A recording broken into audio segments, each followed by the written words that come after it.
Chapter 1. On the 13th of January of this present year, 1865, at 12:30 in the day, Alina Ivanovna, the wife of my cultured friend Ivan Matveyevich, who is a colleague in the same department, and may be said to be a distant relation of mine, too, expressed the desire to see the crocodile now. As Ivan Matveyevich had already in his pocket his ticket for a tour abroad, not so much for the sake of his health as for the improvement of his mind, and was consequently free from his official duties and had nothing whatever to do that morning, he offered no objection to his wife's irresistible fan. "A capital idea," he said, with the utmost satisfaction. "We'll have a look at the crocodile.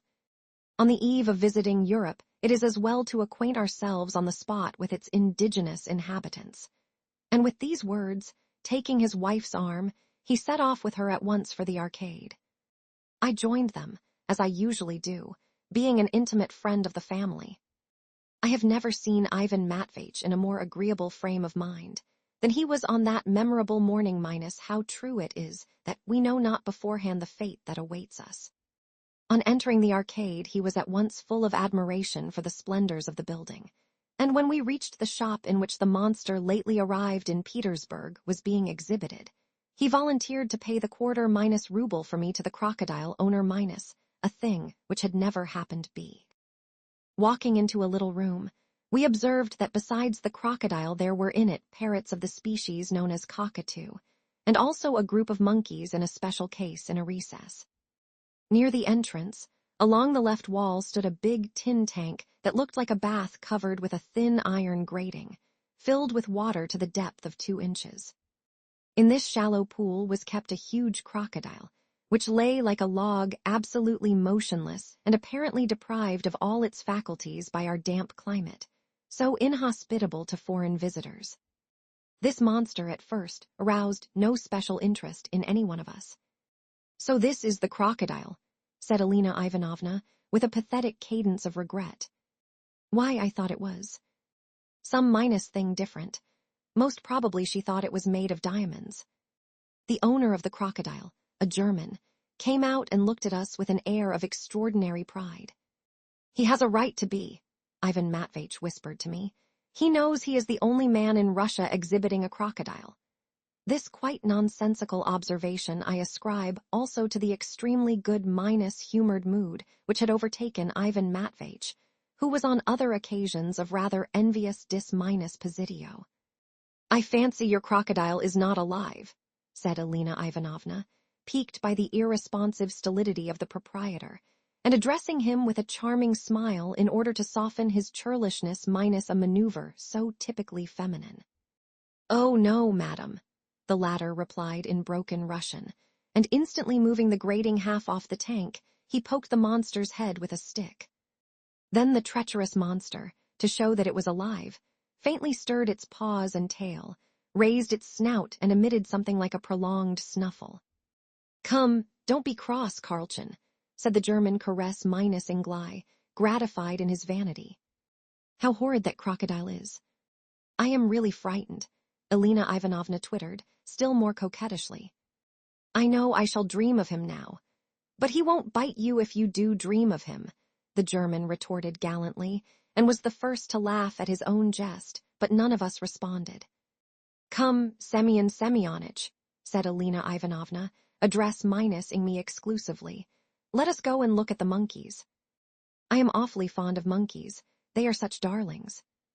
And the crocodile is horrid. Oh, don't be afraid, my dear," Ivan Matveyevich called after us, gallantly displaying his manly courage to his wife. "This drowsy denizen of the realms of the pharaohs will do us no harm." And he remained by the tank. What is more, he took his glove and began tickling the crocodile's nose with it, ing, as he said afterwards, to induce him to snort. The proprietor showed his politeness to a lady by following Alina Ivanovna to the case of monkeys. So everything was going well, and nothing could have been foreseen. Alina Ivanovna was quite skittish in her raptures over the monkeys, and seemed completely taken up with them. With shrieks of delight, she was continually turning to me, as though determined not to notice the proprietor, and kept gush-ing with laughter at the resemblance she detected between these monkeys and her intimate friends and acquaintances. I, too, was amused, for the resemblance was unmistakable. The German did not know whether to laugh or not, and so at last was reduced to frowning. And it was at that moment that a terrible, I may say unnatural, scream set the room vibrating. Not knowing what to think, for the first moment I stood still, numb with horror, but noticing that Alina Ivanovna was screaming too, I quickly turned round and what did I behold? I saw oh, heavens. I saw the luckless Ivan Matveitch in the terrible jaws of the crocodile, held by them round the waist, lifted horizontally in the air and desperately kicking. Then one moment, and no trace remained of him. But I must describe it in detail, for I stood all the while motionless, and had time to watch the whole process taking place before me with an attention and interest such as I never remember to have felt before. What, I thought at that critical moment, what if all that had happened to me instead of to Ivan Matveitch how unpleasant it would have been for me. But to return to my story. The crocodile began by turning the unhappy Ivan Matveitch in his terrible jaws so that he could swallow his legs first, then bringing up Ivan Matveitch, who kept trying to jump out and clutching at the sides of the tank, sucked him down again as far as his waist. Then bringing him up again, gulped him down, and so again and again.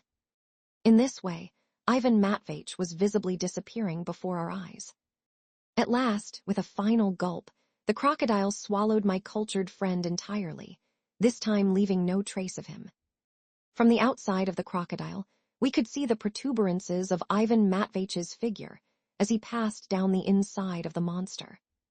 I was on the point of screaming again when destiny played another treacherous trick upon us. The crocodile made a tremendous effort, probably oppressed by the magnitude of the object he had swallowed, once more opened his terrible jaws, and with a final hiccup, he suddenly let the head of Ivan Matveitch pop out for a second, with an expression of despair on his face. In that brief instant, the spectacles dropped off his nose to the bottom of the tank. It seemed as though that despairing countenance had only popped out to cast one last look on the objects around it, to take its last farewell of all earthly pleasures. But it had not time to carry out its intention. The crocodile made another effort, gave a gulp, and instantly it vanished again this time forever.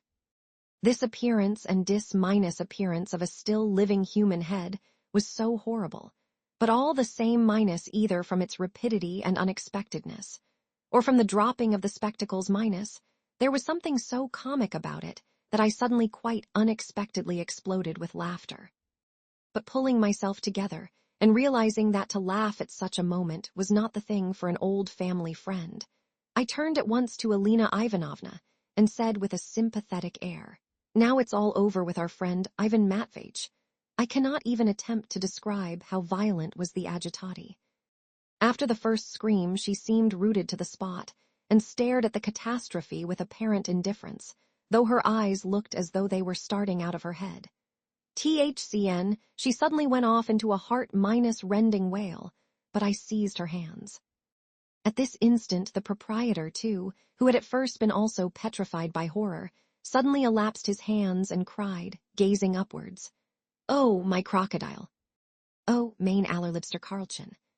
Mutter, mutter, mutter.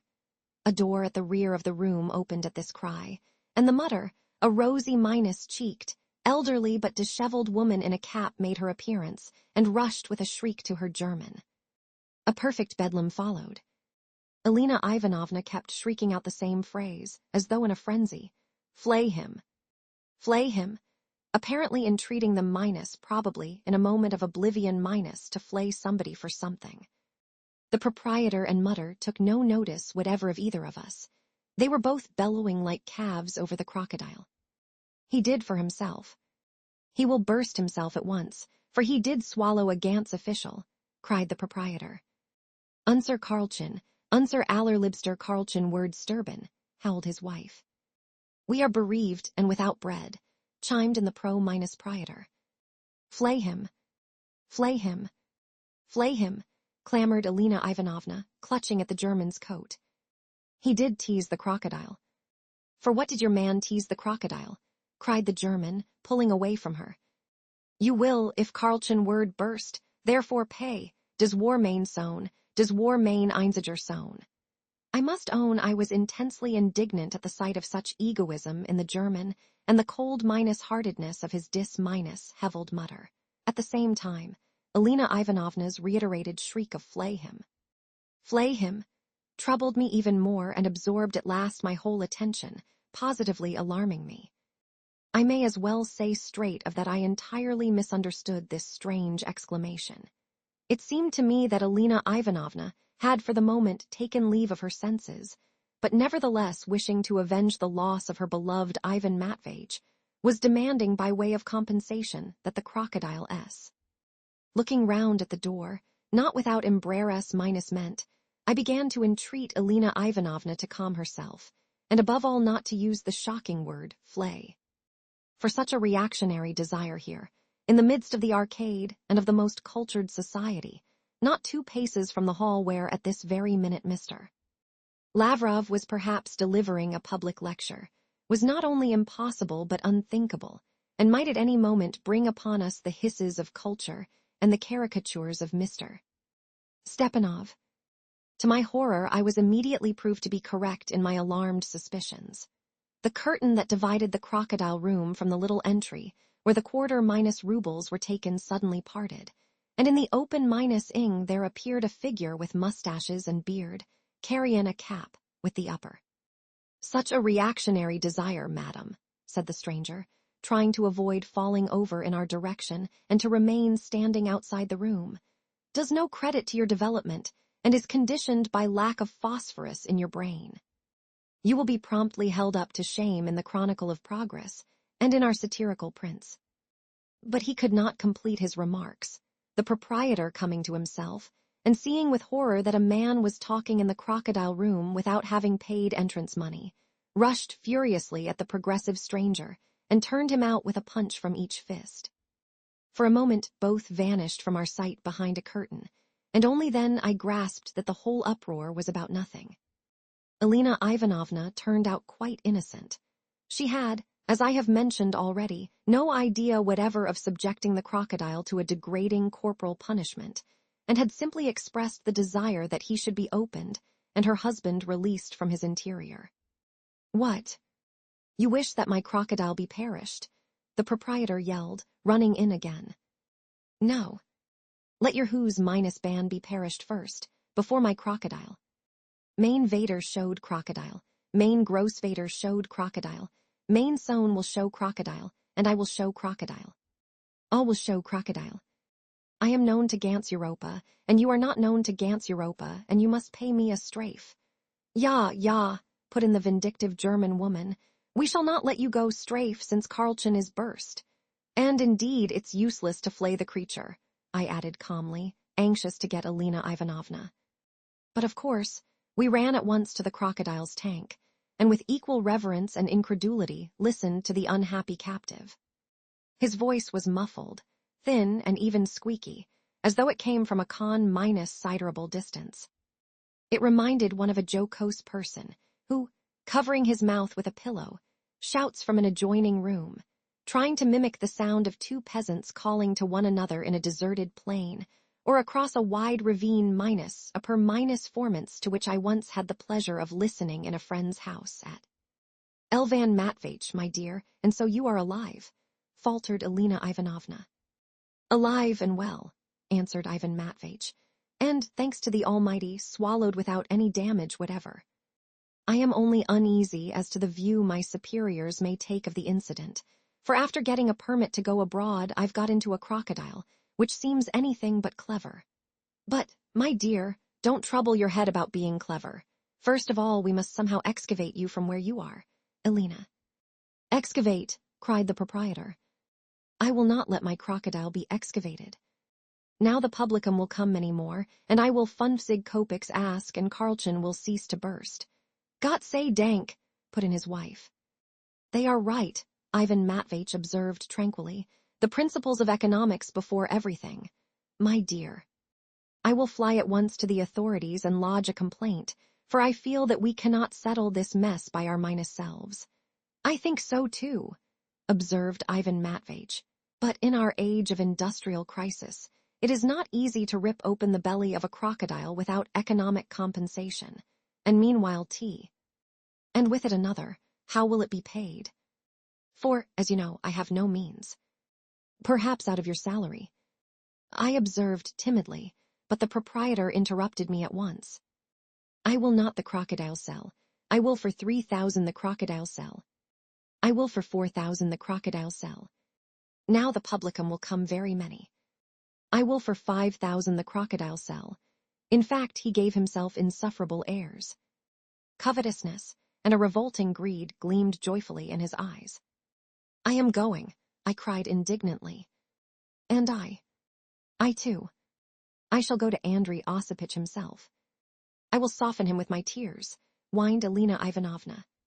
Don't do that, my dear, Ivan Matveyevich hastened to interpose. He had long been jealous of Andrei Osipich on his wife's account, and he knew she would enjoy going to weep before a gentleman of refinement, for tears suited her. And I don't advise you to do so either, my friend, he added, addressing me. It's no good plunging headlong in that slap-minus-dash way. There's no knowing what it may lead to. You had much better go to minus day to Timofey Semyonich, as though to pay an ordinary visit. He is an old minus-fashioned and by no means brilliant man, but he is trustworthy, and what matters most of all, he is straightforward. Give him my greetings, and describe the circumstances of the case. And since I owe him 7 rubles over our last game of cards, take the opportunity to pay him the money. That will soften the stern old man. In any case, his advice may serve as a guide for us. And meanwhile take Alina Ivanovna home. Calm yourself, my dear, he continued, addressing her. I am weary of these outcries and feminine squabblings, and should like a nap. It's soft and warm in here, though I have hardly had time to look round in this unexpected haven. Look round. Why, is it light in there? Cried Alina Ivanovna in a tone of relief.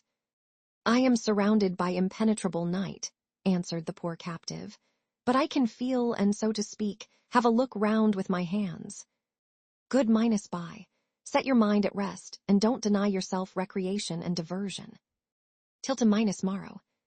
And you, Semyon Semyonich, come to me in the evening, and as you are absent minus-minded and may forget it, tie a knot in your handkerchief.